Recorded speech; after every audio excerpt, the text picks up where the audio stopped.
All right, welcome back to Problem Solver Politics. I am your host, Cardinellis, with Cody the Oracle. Hey, everybody. And all of us have started seeing the speculation that Mayor Pete Buttigieg cheated, and it's even got its own hashtag now called the hashtag Mayor Cheat Pete, or whatever it is. I'm probably botching that. And I myself did call yesterday in our live stream, in that link that I sent you, that somebody would declare themselves the winner. Out of the chaos, you must cede authority as order from chaos. And a lot of people are throwing a lot of shade Pete Buttigieg's way. Cody's a little bit more, benefit of the doubt, saying, I don't think this is cheating as much as just paying off your friends. But hey, there's a lot of speculation going on. I think it's criminal action instead. You're right. Yeah, he thinks it's criminal action instead. So hey, without any further ado, Cody, tell us what's going on. Okay, so what you're referencing here is last night we did a video before talking more about the disaster nightmare caucus that happened in Iowa last night. Didn't work. Like I said, I like to borrow the words of one of the reporters, a total effing disaster. It's a great way to describe it. So, what's interesting is, in the midst, or actually towards the tail end of this total effing disaster, Pete Buttigieg, I don't know how to describe this other than bizarre. He went on a Twitter, wasn't really a thread, it was just kind of like individual tweets, and he just kind of went in basically doing a victory lap. I mean, this is the one tweet that kind of stuck out to people the most. He said, tonight Iowa chose a new path. I want to thank every member of our campaign family and every organizer, every volunteer, every caucus goer who talked to a neighbor or coworker, every Pete for America supporter who believed. The skeptic said, not now, not this time. All this talk of belonging, of bridging divides is too naive, too risky. Remember, no results have come out. It was like he had pre-released this and said, screw it, just run it out there. Because there's nothing here that talks about the actual results. So, Pete Buttigieg simply, and then I believe also, I don't have the quote up here, at a rally he told people that, I believe we are headed to New Hampshire as the victors in Iowa, or headed there victorious, something along those lines, which was very, very, very bizarre. When pressed on it today, here we go. He again is thanking people. So a lot of people got to thinking, why is Pete Buttigieg talking like this? Well, a big issue. Hey, can you play really fast, before you answer why you think he's talking about this, can you play the clip from the, what do they call them, live streams yesterday? Because yesterday, when we started realizing that, wow, this is a lot more chaotic than we think, okay, and this is a lot more disastrous than we think, I said, hey, there's a huge opportunity here. You know how in The Godfather, Marlon Brando says, the one that comes forward and tells you that the Buttigieg's want to make a deal is the traitor. You know what I'm saying? And I just need the cotton balls on my cheeks to pull that one off. Just like Marlon Brando's character knew that whoever wanted to come on behalf of the other family and announce that there was a deal that wanted to get made was the traitor, I said, hey, right now, the most shameless politician that actually has a decent sense of, street smarts for politics will claim in this chaos to be the emergent victorious person, and it ended up being Pete Buttigieg. But can you play the clip really fast? I think it's only like 10 seconds, right? That means something's gone on in this campaign, because I got to tell you right now, when there's a chaotic app that's controlling things, if you're a smart leader, out of the chaos, you know you have to seed success. So you would come out and you would say, if you know you're the front runner from what your precinct captains have told you, you totally want to steal that news cycle and come out and be like, boom, all right, the DNC hasn't figured it out. This is a sham. It's a shame because I've obviously taken the night, and we're going to take this all the way to New Hampshire and then to the White House. You know what I'm saying? I guarantee you these politicians would be saying that. So instead of saying we're going to take this to New Hampshire and the White House, he literally says, Iowa has chosen a new path. You know what I'm saying? We pegged it. Well, I mean, yeah, it's obviously what's going to happen. Important to keep in mind that Bernie Sanders has done more or less the same thing. Bernie Sanders has released his own internal results, saying that he would be the victor right now if they were to have counted the real results. So, I mean, a lot of campaigns are doing it. A lot of campaigns did their victory speeches last night. But a big part of it, too, is because there's nothing else for them to be saying right now. Here we go. Here's from Bernie Sanders' campaign. they released their own internal caucus numbers. Again, this was only, they said, 40% of districts. Actually, nearly 40, so less than 40% of districts. I bet you it's their lowest 40, again, right? No, but again, it's just, the idea that multiple candidates are trying to seize it. But what is it that makes Pete Buttigieg that keeps getting brought up? One, no one likes the guy and he comes across as an authentic phony. That's number one. But number two is people started digging into, because one of the main disasters and main problems behind what we saw last night is the app they're supposed to use to report didn't work. I guess it was recording properly, but it wasn't reporting properly, which... Actually, let's get to that right now. So this is a statement from... give me 1 second, I'll pull it up. A statement was released from the company behind this app, this infamous Shadow now. And I wanted to pull that up for you guys so we can take a look and see exactly what they are saying. So here's the thing that's really interesting. This company, Shadow Inc., is basically saying, aha, we can prove the Democrats said we technically recorded the results right, but we didn't transmit them correctly. So this is from the company who made the app themselves. They say, we sincerely regret the delay in the reporting of the results of last night's Iowa caucuses and the uncertainty it has caused to the candidates, their campaigns, and Democratic caucus goers. As the Iowa Democratic Party has confirmed, the underlying data and collection process via Shadow's mobile caucus app was sound and accurate. See, we did nothing wrong, but our process to transmit that caucus results data generated via the app to the IDP was not. Which to me, that's what the app actually does. A pen and paper records data. It's the transmission of it, which is what makes the app interesting. Anyway, importantly, this issue did not affect the underlying caucus results data. We worked as quickly as possible overnight to resolve this issue, and the IDP has worked diligently to verify results. This next tweet's why I brought this up. Shadow is an independent for-profit technology company that contracted with the Iowa Democratic Party to build a caucus-reporting mobile app, okay, no one asked, which was optional for local officials to use. The goal of the app was to ensure accuracy in a complex reporting process, and then they basically go on to say, we're really sorry, and we probably won't do it again if we ever get another job. Here's the thing. Yeah. I have a hunch that Shadow will be getting some more contracts like this. Oh, yeah. And we're going to walk through that, what that is. So, here we go. Ultimately, this is what's got everyone talking about Pete Buttigieg for the most part and you want to talk conspiracy theories, LA Times is reporting a lot of this. Some of the stuff I'll admit LA Times isn't reporting, but it's verifiable. You can go out there and find it. So here we go. LA Times in their article talking about the tech firm that was started by Clinton campaign veterans is linked to an Iowa caucus debacle. So we go down there and talk about people who found it. So the way that they had this structure, which, by the way, they're trying to really quickly behind-the-scenes scrub from all of their documentation, so it isn't the case, but this is how, according to New York Times, LA Times, things have been structured. So the firm behind the app reportedly is Shadow, which we saw in the recent series of tweets. They are confirming they are the ones behind the app. An affiliate of Acronym, which is a Democratic nonprofit founded in 2017. So Shadow was founded by Jared Niemera and Krista Davis, who both worked the tech team on Clinton's campaign. But the interesting thing is that Acronym, which is the company that is an affiliate of the Shadow, is owned by the founder and CEO is a Mrs. Tara McGowan. Now, they described Tara McGowan in the LA Times as a former journalist, digital producer with President Obama's 2012 presidential campaign. She's just a good general Democrat. But a lot of people started looking more into who this individual was because they saw tweets like this, for example. This is an interesting one. Mayor Pete is running with a bunch of hearts from her. Now, she's allowed to like Pete Buttigieg. This is when Mayor Pete announced he'd be running for president in January of 2019. There's nothing too crazy about that. But then this is where things get a little bit dicey. Not dicey, but this, I hate to... Smelly. Fishy smelly. When people talk about, the swamp, this is what they actually talk about. Yeah. So we're going to take a look. Who is this Tara McGowan? Well, my God, excuse me. According to, I believe this is the Providence Journal. The Providence Journal, yeah. According to the Providence Journal, and Mrs. Tara E. McGowan married a Mr. Michael M. Hale back in 2015. Congratulations. I guess, it's not really newlyweds anymore, 5 years, but still, congratulations. Anyway, a lot of people recognize that name because I guess if any of you guys happen to watch for whatever reason are bigwigs in D.C. The chief of staff of the Rhode Island governor officiated their wedding. Oh yeah, so they're not swamp rats. Yeah. But it's not even that. But it's one thing. Who is Michael Hale, right? Interesting. Yeah. Why are people bringing it up? Why even bringing it up? Well, the reason why they're bringing it up is because then we go and look and there's an Axios article that came out. What was the Axios article? July of 2019. That Buttigieg hires McAuliffe advisor Michael Hale to his senior staff. Oh. Now, they describe him right here as a close advisor to former Virginia Governor Terry McAuliffe, but you find out that you could also describe him as somebody who ran Hillary Clinton's 2016 battleground state strategy, or you can also describe him as the deputy field director to Barack Obama for his 2008 campaign and later as the general election director for Obama's 2012 re-election campaign. Now, I'm not trying to be conspiratorial or anything. I'm just saying this really well-connected guy who's worked for former presidents and really high-ranking, influential people in the Democratic Party, his wife's company is getting some big paydays. For example, like I said, his wife's company was contracted to design the apps for not only Iowa, but also Nevada.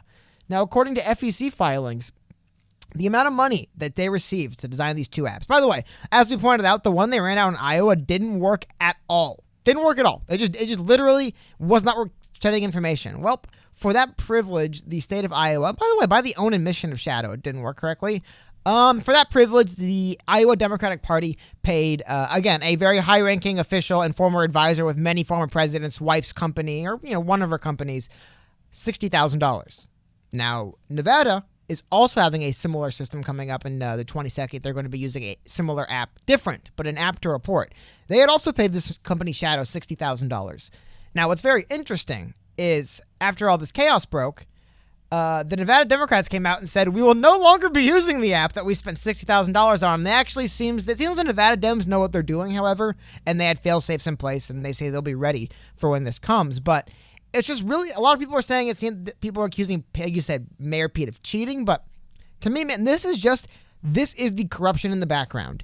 And it's the kind of corruption that exists in every industry. It's not like these people want to rig elections to overthrow democracy. It's just, hey, you guys are looking for some web help? My wife's, her company just merged with these other people. Hey, you know them. They used to work for Hillary in 2016. And that's how it works. People work in the same industry. They're friends.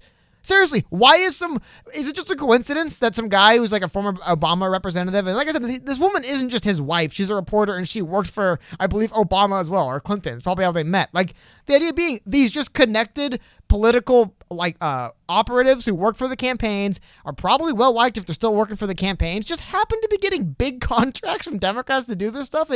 It sounds to me like this was not if that $120,000 spent by the Nevada Dems and Iowa Dems was not going to their friends and was going to legitimate companies to do this, we might not be seeing these problems in Iowa. But it's getting really hard for them to sell me that this isn't an example of people passing money around to their friends. Because one last thing, I know I've been talking for a while, but one last thing I want to show before we get on. It isn't just the Iowa and Nevada Dems who have paid the shadow company. We also see Pete Buttigieg, who, like I said, this is crazy. Like, one of his campaign directors or wife's company, he paid $42,000 in two different installments. We also saw that I believe Kristen Gillibrand and Joe Biden have paid money, some money to this company. And this is how this stuff works. They're friends. They know each other. They work in the same circles. They talk to people. That's who gets these jobs. That's who gets the $60,000 contract to make a voting app for the Iowa Democrats. It's not some company out there probably that's what they do. No, it's former Democrat investors, former Democrat employees. It's just I don't know. That is the kind of corruption that no one has ever, when they say we have to weed out corruption, never this kind. Politicians love this kind of corruption, the pay my friends kind.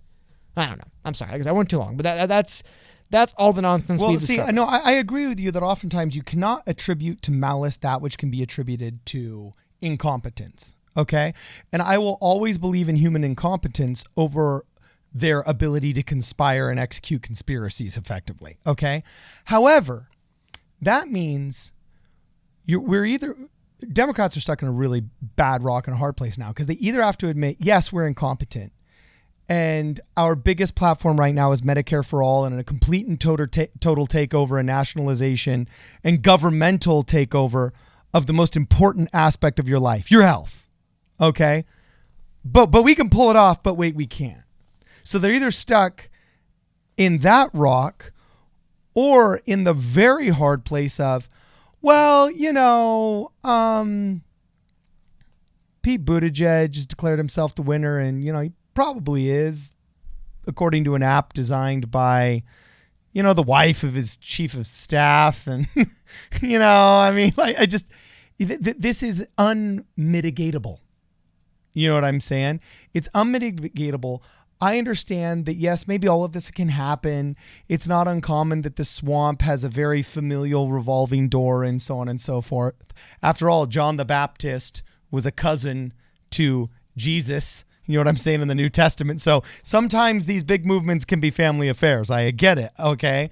But at the same time, this absolutely smacks of a bunch of people getting paid, okay, not understanding the gravity of the grift, and then it nipping them in the butt, just like Hunter Biden was getting all of that cash, you know what I'm saying, never thinking it would come and nip him in the butt until boom, all of a sudden, oh, there's a scandal, and oh, wait, I actually have to make a count for work products from foreign companies. Yeah, no, I was consulting, you know what I'm saying? It absolutely smacks of no longer soft corruption. You know what I'm saying? Because do you know the only difference between hard corruption and soft corruption, Cody? I would just say none, but no, actually there is a small difference. Competence. If this app would have been executed effectively and it would have made the Iowa caucuses more efficient, and then some blogger were to come out and say, hey, did you know that the wife of Pete Buttigieg's chief of staff is actually also the CEO of the same company that got, then people would actually be... A senior advisor, not chief of staff. Oh, sorry. I made the same mistake. I just wanted to correct Not myself. chief of staff, senior advisor. You know, then all of a sudden, if somebody were to actually start making all of these different connections, people would say, well, yeah, but you can't really accuse them of grift because after all, the app worked very effectively and they charged, you know, full price, but within market constraints. You know, the only difference between soft and hard corruption literally is competence. I guess it's a good. Well, yeah. I mean, I guess yeah. Like it's not like you know, it's not corruption if somebody's friend's LeBron James and he wants him on his team. It's only corruption. Yeah. It's like, who wouldn't, right? Exactly. But you know, it might be corruption if somebody's friend's me and they want them on the not me on the Lakers, and I get a contract. I'm like, why? It's. And then, like, here we go. I mean, the thing I think is interesting, though, is that a lot of stuff's getting reported by the LA Times. Like, I found a lot of people putting stuff on Twitter, but LA Times reports this, that Acronym acquired Shadow. So, again, Acronym is the company owned by the woman who's connected to Pete Buttigieg. They acquired Shadow in January 2019, which is the same month he announced he was running. I don't think it's related, but I'm just saying, like, that's how this stuff works. I think the larger thing is, when you read articles like this, it's really easy to just kind of glaze over your eyes in the absolute mumbo jumbo. But you have to understand the people that are working in, and it's one of the reasons why I said it's really important that Andrew Yang does pretty well in Iowa. He has to attract some of these people. They don't work in one campaign. You know what I mean? They worked for Obama in 2008, Obama in 2012, Hillary Clinton in 2016, and they joined Buttigieg. This is their job. They work for whoever the They're biggest... Democratic guns for hire. Yeah, but not even that. Just every party has them. Every country has people that's like, I just do the elections. I help you run elections. That's my job. And these people are connected, and it's just, I don't know. Like I said, it's funny that we see things happen where some weird company called Shadow that really wasn't that well known is getting a lot of money. I mean, $120,000 from $60,000 from a state Democratic Party, especially Iowa and Nevada. It's not insignificant, especially being in charge of designing the apps they use. It's a lot of things. Now, it's important to mention that Acronym has been distancing itself from Shadow, but oh, how interesting! It acquired him in 2019, and I believe they still own them. So I mean, like, here's the thing: that is exactly how you do it. Hey, look, I don't run this app company. I just own it, and then my company that I own got this good contract. I mean, you do it in a way where obviously you don't go to jail, but it's just I don't know if Mayor Pete's trying to cheat so much, but I think it's just how it is. You know, hey, you'll never guess who happens to have a company that does this thing that we need. You know, my friend, my friend's wife, my friend's husband, my friend's boyfriend, my friend's dog, my friend's cat. And then that's the other thing. The money just gets circulated around. Like I said, it wasn't just Buttigieg. Gillibrand and Biden have also given money to this organization. And not only, there's also other Democratic state parties who have paid thousands of dollars. I believe Texas. Maybe hundreds of Texas. Wow. Point being, it's just that's it. This was a great example of what we saw. And then the last image I want to end with is just this image. To me, this happened early, and it's just this is how you can kind of sum up Pete Buttigieg's night. You know, this is an image of a woman who tried to smuggle a bottle of wine in to a caucus event, and it fell out of her bag and broke and shattered. By the way, you can everywhere. tell that that's a Democrat caucus because nobody stepped up to clean it and do the good public service. They're all waiting around for the government to come fix the problem. Oh, boomer! That was a badoom. Psh. Hey, I'm entitled to one a day, all right. Anyway, actually, you do have to look at the disgust with which that blonde woman in the middle is looking at that thing. She's like, oh, heck no, I ain't touching that. She dropped it. She's trying to pretend it wasn't her. Oh, that is too funny, man. Which That is the same too thing with funny. Pete Buttigieg. Yes, they're trying to. All these people are trying to pretend it wasn't them. Shadow's like, we didn't do this. Democrats like, we didn't do this. Somebody dropped it and it broke everywhere. Okay, someone's gonna have to take responsibility. So I think this is an apt analogy for what we saw last night. How much do you want to bet that if nobody went to jail after the crash of 2008, nobody went to jail after the crash of the Obamacare rollout, I bet you nobody's even going to be censured. Nobody will ever be found accountable. It'll be a Quentin Tarantino Mexican nobody will lose their standoff. job. No one ever Yeah, does. no one's going to lose their job. Yeah. And they're all going to promise to do better the next Why time. is Tom Perez still in the DNC after what in 2016? No one will lose their job. Nobody will even talk about this in 6 Hey, months. but they're going to find a way to blame the corporations. And dude, hey, what if Bernie Sanders blamed the corporation that made the app? That would be epic. But they never turn their guns inward. Anyway, let us know what you guys think. Do you think Mayor Pete cheated? Or do you think this is just the soft corruption of low expectations and poor delivery? You know what I'm saying? Do you think it's just a big swamp rat fest? What do you guys think this is? Let us know in the comments below. This is Problem Solver Politics. See you guys in the next video.